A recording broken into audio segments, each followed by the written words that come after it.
کنویں پر پہنچ کر منکے کی مدد سے سب لوگ کنویں کے اندر اتر گئے۔ اب شاہجہان اور فتنہ چور نے شہزادی سے ساری تفصیل معلوم کی۔ شہزادی نے روتے ہوئے تمام تفصیل بتا دی۔ اب شاہجہان اور فتنہ چور نے کہا کہ ہم نے تم کو ایسے ہی باہر نکلنے سے منع نہیں کیا تھا، اب تم کو ساری بات کی سمجھ آ گئی ہوگی۔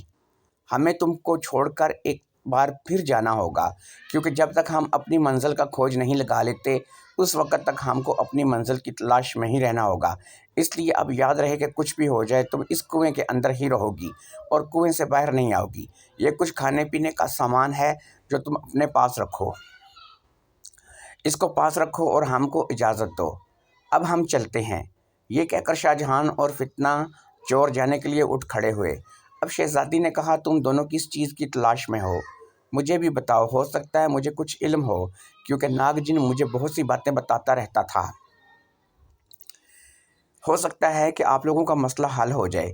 یہ کہہ کر شہزادی خاموش ہو گئی۔ اب شاہجہان نے کہا دیکھو شہزادی، ہمیں ایک ایسے قلعے کی تلاش ہے جس کا صرف ایک مینار ہو جو کہ بہت بلند ہو۔ اس مینار کے اندر بھی ایک شہزادی تمہاری ہی طرح کی قید ہے۔ اب شہزادی نے کہا اب ہم کافی دنوں سے وہ مینار اور قلعہ تلاش کر رہے ہیں، مگر ہم کو وہ مینار نما قلعہ نہیں مل رہا ہے، جس کی وجہ سے ہم بے حد پریشان ہیں۔ شہزادی نے شاہجہان کی بات سنی اور سوچ میں پڑ گئی۔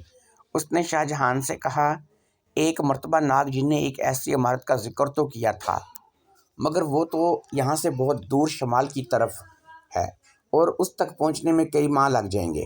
لگ بھگ 2 سے 3 ماہ کا سفر ہے جو کرنا ہوگا۔ اگر آپ دونوں وہی قلعہ ڈھونڈ رہے ہو تو مجھے یہاں چھوڑ کر مت جاؤ، اس میں بہت وقت لگے گا اور میں اس وقت تک اکیلی یہاں کیا کروں گی، اس لیے مجھے ساتھ لے چلو۔ اب شاہجہان نے کہا اس مینار نما قلعے کے بارے میں کچھ اور بتاؤ تاکہ ہم کو معلوم ہو کہ یہ قلعہ وہی ہے یا نہیں۔ اب شہزادی نے کہا وہ ایک ہی مینار کا بہت بلند قلعہ ہے اور اس کے مینار پر چڑھ کر دوسری طرف قلعے کے اندر جا سکتے ہیں، اس کے علاوہ کوئی بھی راستہ نہیں اندر جانے کا۔ شہزادی نے جو بھی بتایا وہ اس بات کی نشانی تھا کہ وہی قلعہ شاہجہان اور فتنہ چور تلاش کر رہے تھے۔ اس لیے فیصلہ یہ ہوا کہ شہزادی بھی اب ان دونوں کے ساتھ ہی جائے گی۔ اب شاہجہان نے کہا اے شہزادی، کیونکہ تم اپنا نام تک بھول چکی ہو اس لیے جانے سے پہلے ہم تمہارا نام رکھتے ہیں تاکہ ہم تم کو نام سے بلا سکیں، اس لیے میں نے تمہارا نام مانور رکھتا ہوں، تو مانور بھی ہمارے ساتھ جائے گی۔ اب مانور، شاہجہان اور فتنہ چور جانے کی تیاری کرنے لگے۔ 3 ماہ سے کچھ زیادہ ہی عرصہ لگ گیا اس قلعے کی تلاش میں۔ یہ ایک صحرا تھا جس کے بیچ یہ قلعہ بنا ہوا تھا اور اس قدر بلند مینار بنا ہوا تھا کہ قلعے کے اندر جانا بہت ہی مشکل تھا، مگر اندر جانے کا صرف ایک ہی راستہ تھا اور وہ تھا قلعے کے اوپر مینار کے اوپر ایک گول سوراخ تھا جس سے اندر کی طرف اترا جا سکتا تھا اور اس کے علاوہ کوئی بھی راستہ نہیں تھا۔ شاہجہان، شہزادی، مانور اور فتنہ چور اس صحرا میں قلعے کے باہر کھڑے تھے۔ شاہجہان نے کہا اس قلعے کے اندر جانا بے حد مشکل ہے۔ شہزادی مانور نے بھی مینار کو دیکھ کر ہی کہہ دیا کہ ہم لوگ اندر نہیں جا سکتے۔ صرف فتنہ چور نے کہا کہ ہم اندر جا سکتے ہیں، مگر اس کے لیے ہمیں کچھ انتظام کرنا ہوگا۔ ہمیں ایک مرتبہ یہاں کے قریبی شہر جانا ہوگا اور وہاں سے کچھ سامان خرید کر لانا ہوگا، کچھ ضروری سامان لے کر آنا ہوگا، پھر ہم اندر جا سکیں گے۔ لہٰذا تینوں نے واپسی کی راہ لی اور پھر قریبی شہر آ گئے۔ اب فتنہ چور نے یہاں سے رسی اور موٹی کیل اور آنکڑا وغیرہ خریدا۔ رسی اس قدر زیادہ تھی کہ آسانی سے قلعے کے اندر تک جا سکتے تھے۔ پھر وہی منظر تھا، صحرا میں موجود قلعہ سامنے تھا اور شاہجہان، مانور اور فتنہ چور اس قلعے کے نیچے کھڑے تھے۔ اب فتنہ چور نے قلعے کی دیوار میں کیل ٹھونکنا شروع کی اور پھر کیل ٹھونک کر قلعے کی دیوار کے سہارے کھڑا ہو گیا، کیل پر کھڑا ہو گیا اور پھر اس نے اسی طرح ایک اور کیل اس نے ٹھونک دی۔